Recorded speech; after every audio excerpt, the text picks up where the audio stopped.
d'indignité. Il ne faut pas se leurrer, on ne fait que petit à petit rogner sur leur liberté. Au nom triple dosé, aux personnes éclairées, combien de temps va-t-on laisser passer cette indignité? Faudrait peut-être penser qu'à force de résister, on finira par renverser tous ces détraqués.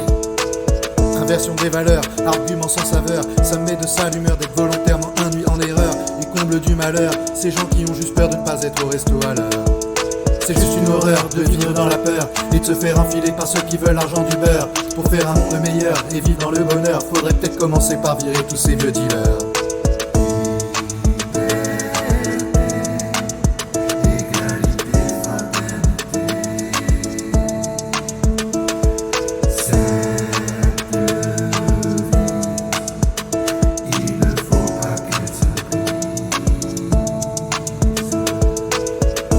En science mais tu fais de croyances. L'omniprésence de l'indécence nous mène à la déliquescence. Tout ça n'a pas de sens, faut arrêter en France. Ces gens qui par malchance conduisent à la perte d'insouciance, mais qui sont ces serpents qui sifflent sur nos têtes. Si ce ne sont pas des esthètes, ce sont plutôt des gens casse-tête. Des sans cerveau qui remontent le prix de l'essence et salissent tout autant le sens de la fête. Une bonne grosse pandémie, tout ça c'est plus que du pain béni. Pour la Macronie qui nous ennuie sans répit, et ces endormis qui vivent dans le déni. Des professeurs qu'on calomnie mais qui étaient alors des génies. Ça suffit, on n'a plus envie, verser dans cette immense folie qu'on oursasse à l'infini. L'ennemi est circonscrit mais le combat n'est pas fini. C'est pour ça les amis qu'il va falloir faire changer une partie du récit.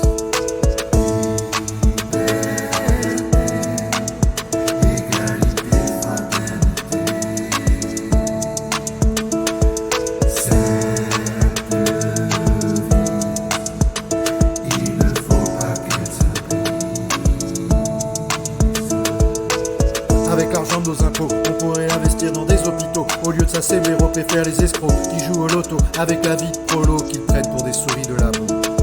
On n'est pas des animaux, on ne va pas chez le veto.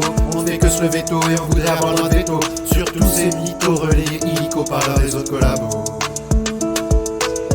Des dirigeants qui insultent, des vérités qu'on occulte. On nous prend pour des incultes, on se demande bien quel est le but. En tout cas ce qui en résulte en dépit des tumultes, c'est que de plus en plus d'adultes vont rejoindre la lutte jusqu'à la culbute. Messieurs les dédaigneux, vous êtes dans l'erreur. Et non, ça n'est pas vrai, vous n'êtes pas meilleurs. Chacun sait que l'homme sain ne marque aucun signe de dédain, puisque pour lui tout ce qu'il suffit c'est d'être à la hauteur de ses envies.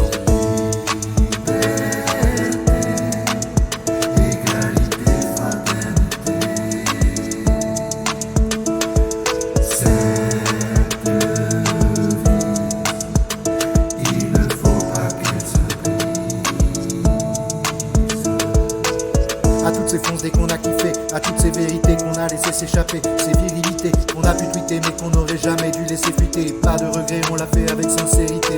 Il faut accepter, sans trop sourciller, se remettre en question pour de bon, car c'est la seule vraie solution pour arriver à la raison. Sans trahison ni tradition, pas plus qu'une leçon, j'applique simplement des conseils de daron.